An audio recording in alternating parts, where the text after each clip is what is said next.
Mohammad Siraj champions trophy থেকে বাদ পড়ে গেল। মোহাম্মদ সিরাজকে ভারতীয় দল চান্স দিল না চ্যাম্পিয়ন্স ট্রফিতে। চ্যাম্পিয়ন্স ট্রফির জন্য ভারতের দল ঘোষণা হয়ে গেছে অলরেডি, এবং ভারতের দল মাত্র 3টে পেস বোলার নিয়ে চ্যাম্পিয়ন্স ট্রফি খেলতে যাচ্ছে। জসপ্রীত বুমরা, মোহাম্মদ শামি এবং আশদীপ সিং, এই 3টে পেস বোলার নিয়ে চ্যাম্পিয়ন্স ট্রফি খেলতে যাচ্ছে, এবং 4টা স্পিন বোলার নিয়েছে ভারতের দল চ্যাম্পিয়ন্স ট্রফির জন্য। রবীন্দ্র জাদেজা, ওয়াশিংটন সুন্দর, অক্ষর পটেল এবং কুলদীপ যাদব, 3টে একই কোয়ালিটির বোলার ভারতের দল কি করে নিয়ে যায় সেটা আমি ভাই বুঝতে পারলাম না। 3টে একই রকম বোলার ভারতের দল সিলেক্ট করেছে চ্যাম্পিয়ন্স ট্রফির জন্য। রবীন্দ্র জাদেজা, ওয়াশিংটন সুন্দর আর অক্ষর পটেল, এই তিনজনই অফ স্পিনার, 2জন বাঁহাতি বোলার এবং 1জন ডান হাতে বল করে। তো 3জনই একই কোয়ালিটির বোলার এবং তারা ব্যাটিংও করে বোলিংও করে। ওই জন্য কি ভারতের দল তাদের 3জনকে নিয়ে যাচ্ছে এবং একটা পেসার কম নিয়ে যাচ্ছে, মাত্র 3টে পেসার নিয়ে যাচ্ছে। এবং জসপ্রীত বুমরার কথা আমরা জানি না কি সে ফিট আছে কি নেই। জসপ্রীত বুমরাকে ইংল্যান্ড সিরিজের জন্য সিলেক্ট করেনি, তার জায়গাতে সিলেক্ট করেছে হর্ষিত রানাকে, এবং চ্যাম্পিয়ন্স ট্রফির জন্য জসপ্রীত বুমরাকে রেখেছে। জসপ্রীত বুমরা কি 100% ফিট হতে পারবে 1 মাসের মধ্যে? কোশ্চেন মার্ক থেকেই গেল। এবং তারপরেও ভারতের দল মাত্র 3টে পেসার নিয়ে যাচ্ছে, এবং ধরেন কি জসপ্রীত বুমরা ফিটই হতে পারলো না, তখন কি হবে? এবং মোহাম্মদ শামিও কামব্যাক করছে 2023-এর পর, ফাইনাল ম্যাচে সে খেলেছিল, তারপর আর কোনো ক্রিকেট খেলেনি, এবং তারপর মোহাম্মদ শামি খেলছে, চ্যাম্পিয়ন্স ট্রফিতে খেলতে যাবে, এবং তার ফিটনেসও কেমন থাকবে আমরা কেউ জানি না।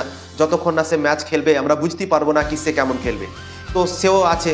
এবং আশদীপ সিংকে নেওয়া হয়েছে, নো ডাউট অসাধারণ পারফরমেন্স করেছে। আশদীপ সিং তো দলে রাখা উচিত, আমি আগে থেকেও বলেছিলাম, কিন্তু একটা পেসার ভারতের দল চ্যাম্পিয়ন্স ট্রফিতে কম নিয়ে যাচ্ছে। মাত্র 3টে পেস বোলার নিয়ে চ্যাম্পিয়ন্স ট্রফি খেলতে যাচ্ছে ভারত। আর চোটের সমস্যা আছে এই 3জনের মধ্যে 2জনকে। মোহাম্মদ শামি চোটের জন্য অনেকদিন থেকে ক্রিকেট খেলেনি, ইন্টারন্যাশনাল ক্রিকেট। এবং জসপ্রীত বুমরার চোটের আমরা জানি না কি সে কতটা ফিট আছে, কোনো আপডেট দেয়নি বিসিসিআই জসপ্রীত বুমরার ব্যাপারে।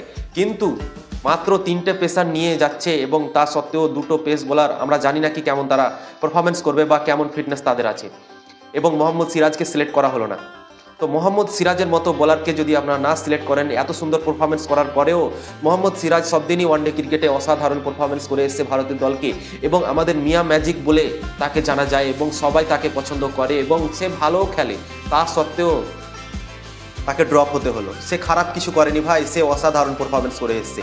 যখনই খেলেছে ভারতের দল থেকে তখনই ভালো পারফরমেন্স করে এসেছে। বর্ডার গাভাস্কার ট্রফিতে টেস্ট ক্রিকেটে অসাধারণ বল করলো।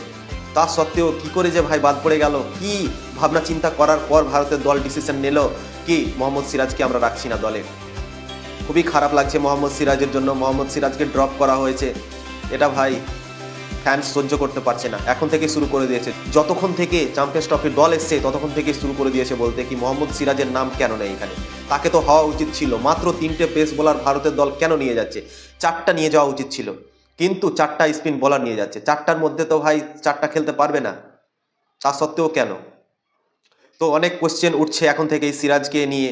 তো আপনাদের কি মনে হয়, মোহাম্মদ সিরাজকে চান্স দেওয়া উচিত ছিল কি ছিল না? অবশ্যই কমেন্ট করে জানাবেন।